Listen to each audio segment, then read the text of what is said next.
প্ৰায় 30 বছৰৰ পিছত পুনৰ ধুবুৰীত নেতাই ধুবুনীৰ পদচিহ্ন। এয়া এক অলৌকিক। নেতাই ধুবুনীৰ নামেৰে ধুবুৰী জিলা নামাকৰণ কৰা হয়।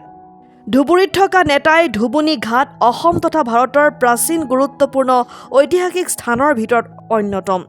ধুবুৰী জিলাখনৰ নামটো এই নেতাই ধুবুৰীৰ পৰা আহিছিল। যোৱাকালি নেতাই ধুবুনী ঘাটত থকা শিলত দেখা গৈছে ভৰিৰ চিহ্ন।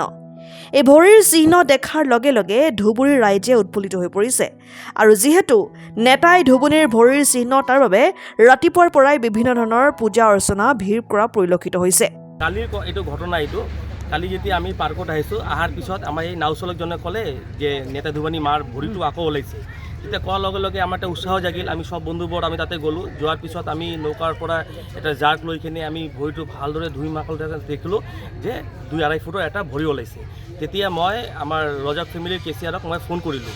কেচিয়াৰজনে আহি কিনে চালে যে এইটো মাৰ ভৰি। তাৰপিছত এটা পুৰণা ফটোটো আছিলে, পুৰণা ফটোটো আমি চালোঁ যে সেইটো মাৰে ভৰি এইটো ফটো। এইটো আমাৰ কাৰণে এটা ধুবুৰীবাসী ৰাইজৰ কাৰণে এটা সৌভাগ্য।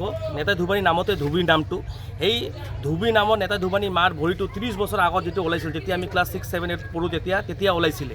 তেতিয়া আমি সৰু আছিলোঁ, তেতিয়া আমি আহি কিনে চাইছিলোঁ। এই বস্তুটো আমি 30 বছৰ পিছত যেতিয়া আমি পালোঁ, আমি পাই কিনে খুব আনন্দিত।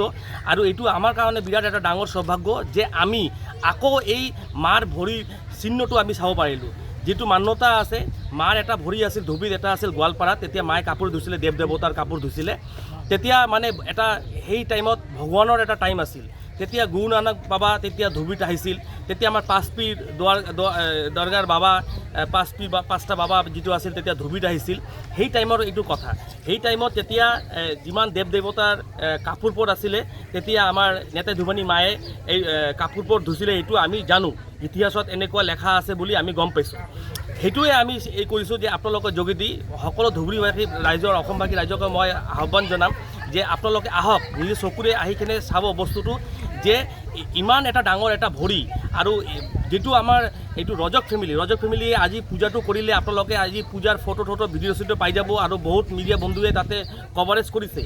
আৰু এইটো আমি বিচাৰিম চৰকাৰৰ তাতে, আমি চৰকাৰক এটা ৰিকুৱেষ্ট থাকিব আমাৰ ধুবুৰীবাসী ৰাইজৰ ফালৰ পৰা, যিটো পাথৰটো আছে, পাথৰটো এটা গ্লাছ ব্ৰিজ বনাবৰ কাৰণে আৰু আধুনিকভাৱে এইটো এটা ব্যৱস্থা কৰাৰ কাৰণে, যাতে মানুহে এটা টুৰিজম হিচাপে তাতে যাই কিনে চাব পাৰে।